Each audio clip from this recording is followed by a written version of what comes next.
श्रोते हो, नमस्कार. रामराम विद्यार्थी मित्रमैत्रिणींनो, कसे आहात?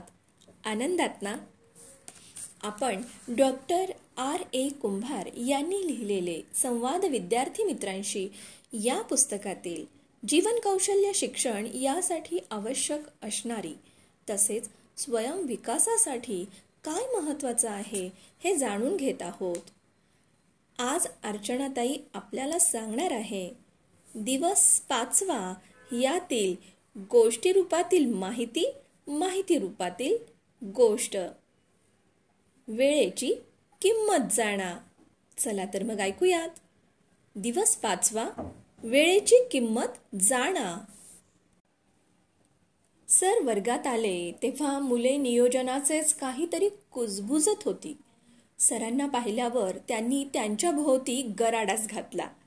आयुष्याचं नियोजन कसं करायचं, पंचवार्षिक नियोजन कसं करायचं, काय वाचायचं आणि काय लिहायचं, सगळा प्रश्नांचा भडीमार.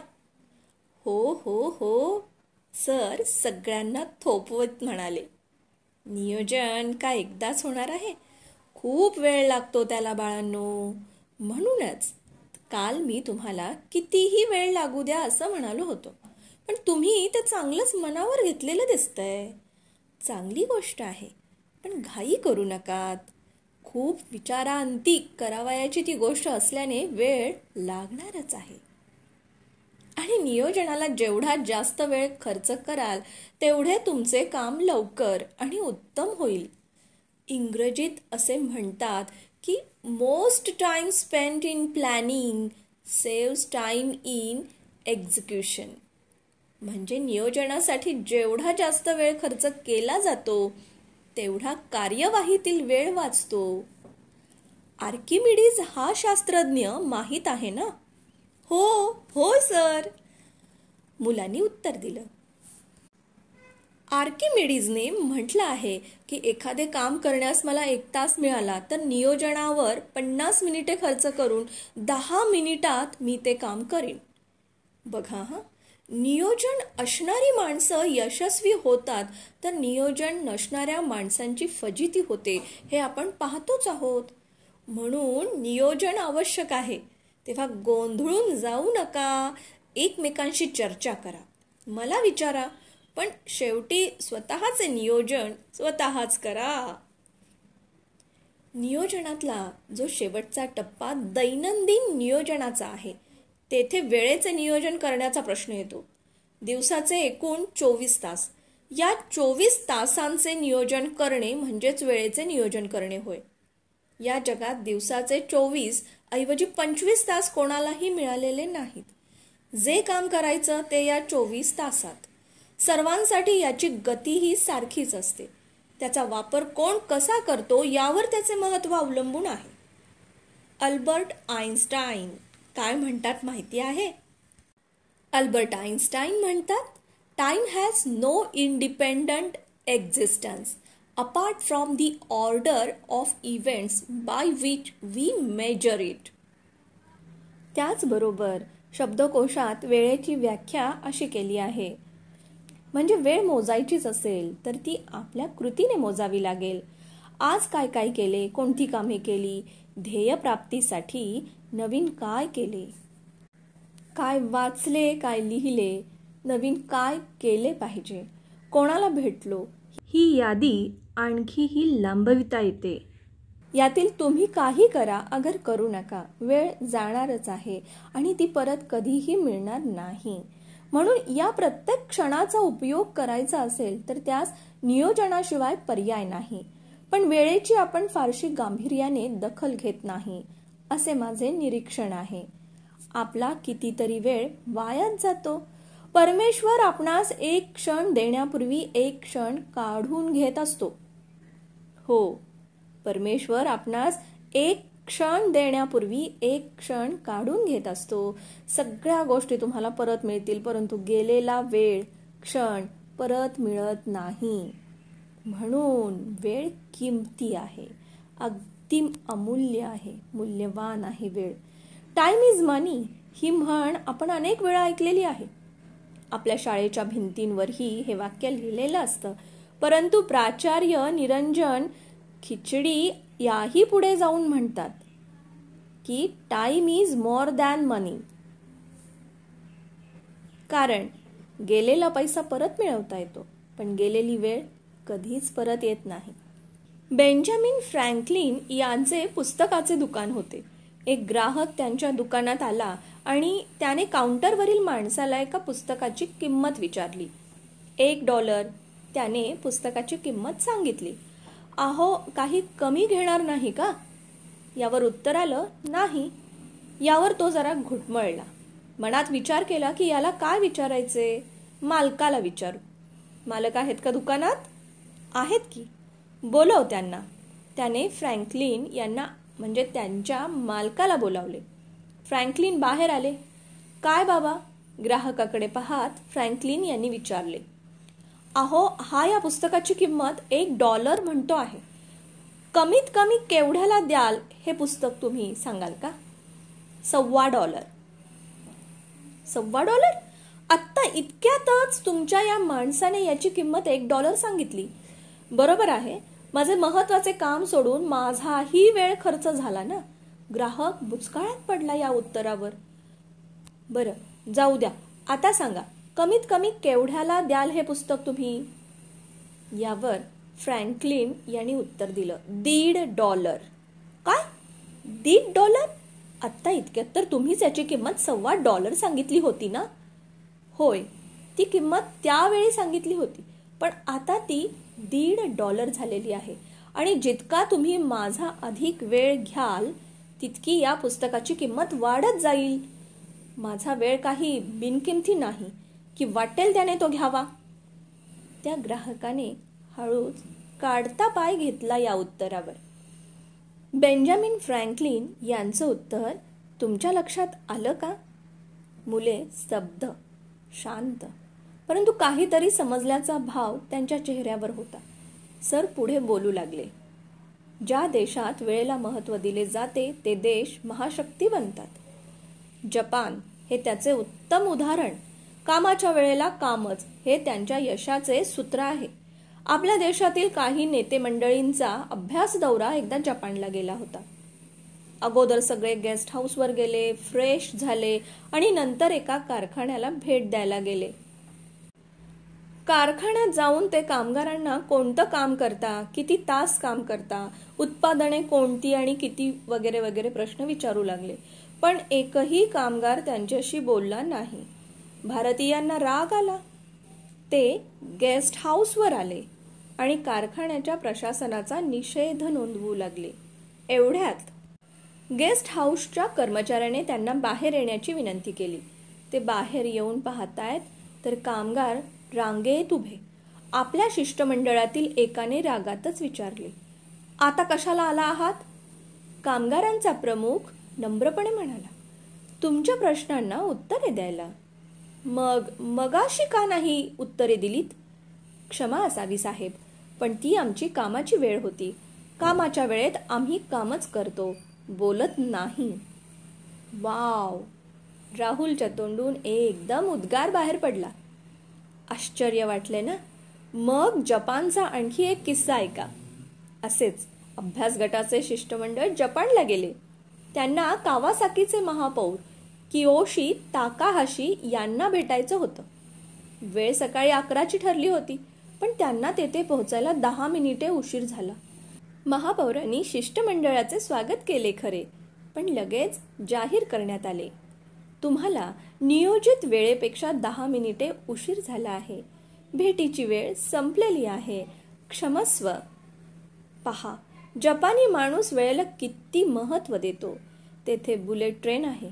एकदा या ट्रेनला एका स्टेशनला पोहोचायला थोडा उशीर झाला तर त्यांच्या रेल्वे प्रशासनाने प्रवाशांची क्षमा मागून प्रवाशांना तिकिटाचे पैसे परत दिले होते. आहे की नाही आश्चर्य? आश्चर्य नाही तर काय? आपल्याकडे 2-2 तास गाडीचा पत्ता नसतो, धीरज वैतागाने म्हणाला. आणि पैसे कोण परत करतोय? क्षमा मागणे तर आम्हाला माहीतच नाही. रमेशचाही वैताग. सगळी मुले खळखळून हसली. मुलांनो, माणसं मोठी होतात, राष्ट्र मोठं होतं, ते वेळेचा सदुपयोग केल्याने. जी माणसं कर्तृत्ववान झाली त्यांनी अगदी मिनिट आणि सेकंदाचाही विचार केला होता. प्राचीन धर्मग्रंथांचा अभ्यास करण्यासाठी पंडित राहुल सांकृत्यायन श्रीलंकेत गेले होते. तिथून आपल्या मित्राला ते पत्रात लिहितात, मिनिटाचा उपयोग खबरदारीने करतो आहे, मात्र सेकंदावर तेवढीशी सत्ता मिळवता आलेली नाही. बाप रे, रमेश डोकं धरून म्हणाला. पूर्वी इयत्ता 10वीला इंग्रजीत रुडयार्ड किपलिंग यांची इफ ही कविता होती. त्यांनी तर असं म्हटलं होतं, सेकंदाचा विचार करा, पृथ्वीचं राज्य तुम्ही मिळवाल. आता सांगा, करतो का आपण सेकंदाचा विचार? तासाचं नाही, ते सेकंदाचा कुठला सर, वरून म्हणाला आणि सगळी मुले हसली. सध्या एवढं आपणाला शक्य नाही, पण सांगण्याचा उद्देश तुमच्या लक्षात आला असेल. नियोजनात वेळेला खूप किंमत आहे, त्याची कशीही उधळपट्टी करून कसे चालेल. डॉक्टर बाबासाहेब आंबेडकरांनी अमेरिकेत राहूनही फिरणे, हॉटेलमध्ये जाणे अशी चैन केली नाही. अभ्यासिकेत मात्र ते सर्वप्रथम हजर असत. दिवसाकाठी 18 तास अभ्यास करून त्यांनी MA आणि PhD या 2 पदव्या मिळवल्या. लंडनमधील 2 वर्षातील त्यांचा अभ्यास तर थक्क करून सोडणारा आहे.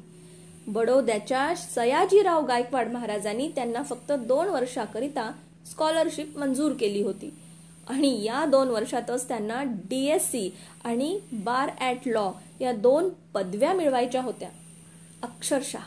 अक्षरशः त्यांनी तहान भूक हरपून अभ्यास केला. खूप रात्रीपर्यंत उपाशी पोटी अभ्यास करताना पाहून त्यांचे मित्र अस्नोडकर त्यांना म्हणाले, पोटभर खात जा आणि विश्रांती म्हणून झोप घेत जा, नाहीतर एक दिवस मरून जा.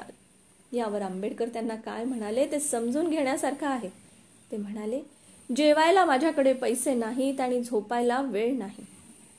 मुले शांतपणे ऐकत होती. पुढे ते सांगतात, परमेश्वराने वेळ सर्वांना सारखाच दिला आहे. पृथ्वीच्या पाठीवर दिवस 24 तासाचाच आहे. त्यात सर्व जाती धर्माचे आणि गरीब श्रीमंत सगळेच आहेत. परिस्थिती सामान्य असतानाही वेळेचा सदुपयोग करून काही व्यक्ती महान झाल्या.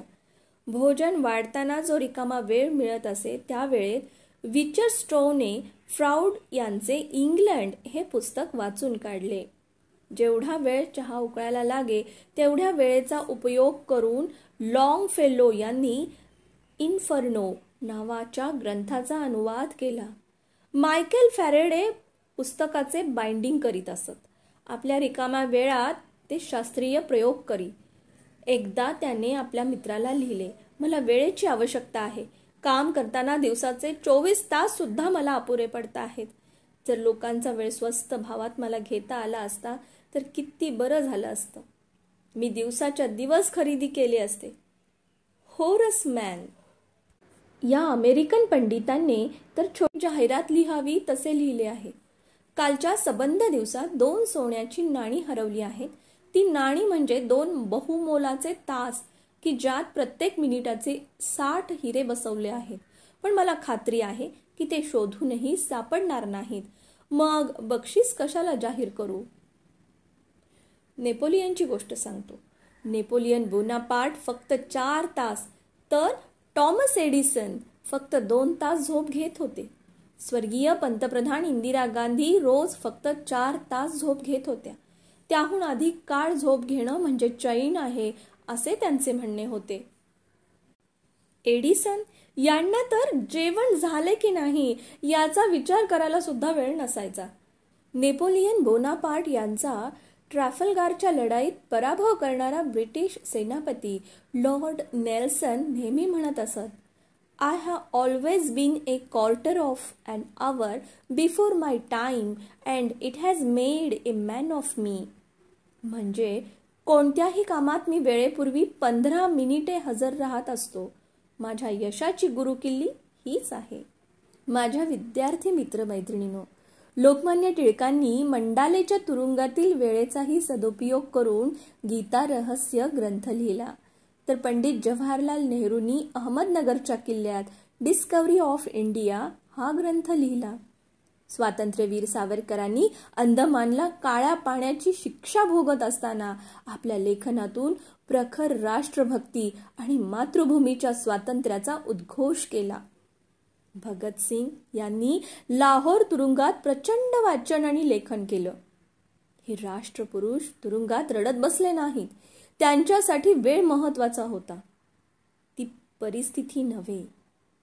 आपले माजी राष्ट्रपती डॉक्टर APJ अब्दुल कलाम यांनी त्यांच्या अग्निपंख या पुस्तकात सांगितलेला एक प्रसंग ऐकण्यासारखा आहे.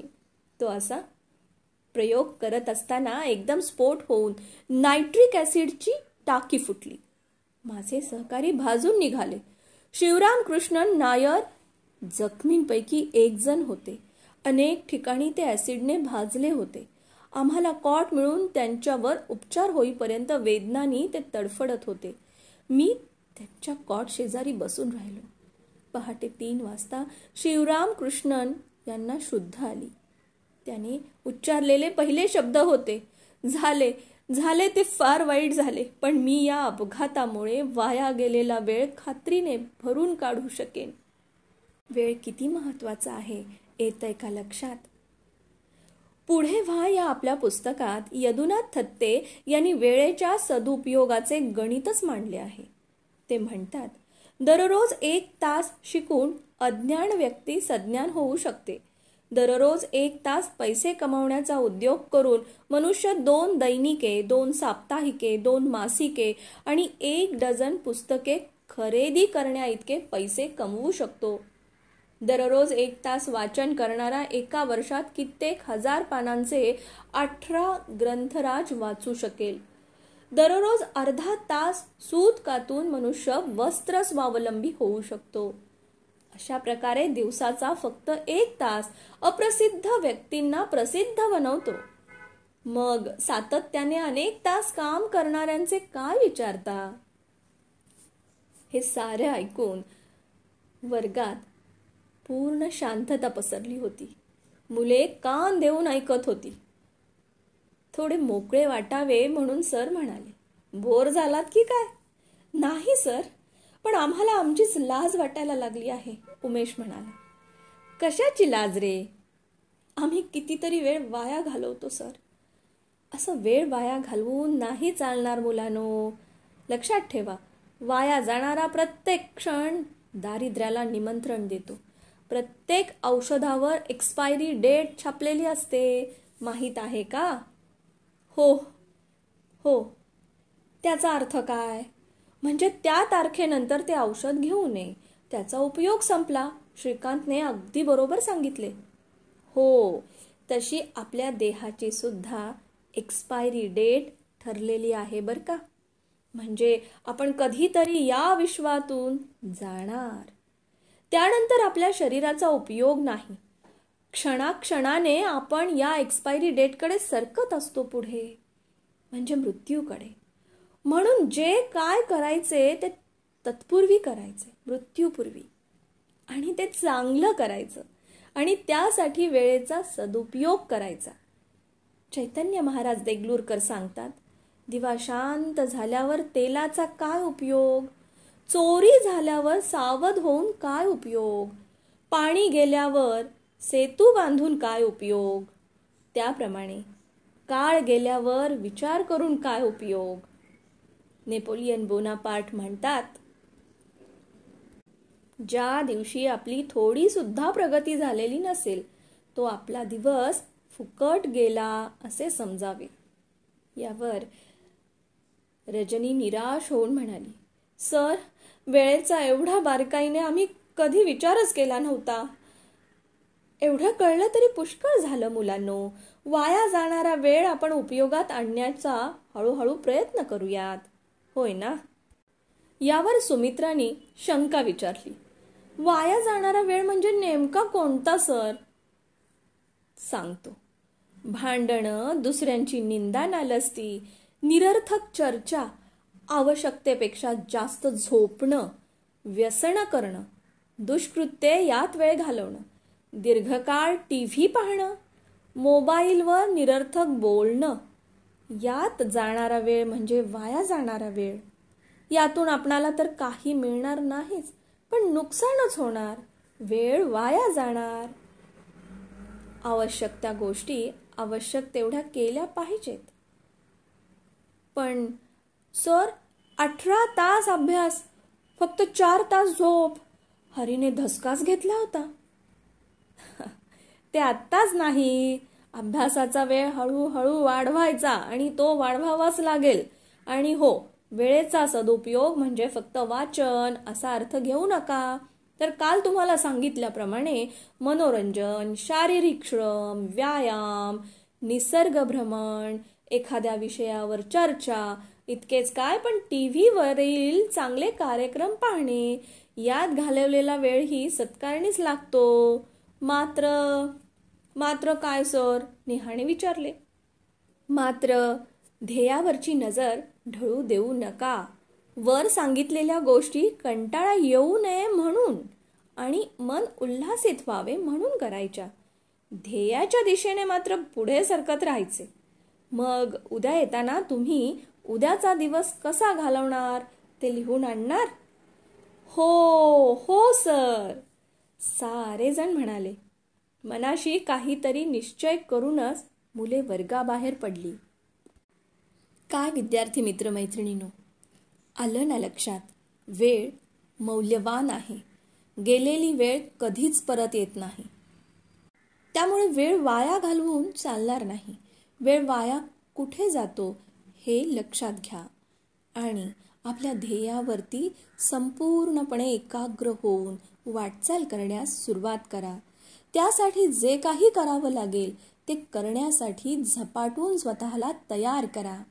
वेळेचा सदुपयोग हेच आपल्याला यशाकडे घेऊन जाणारे आहे, यावर विश्वास ठेवा.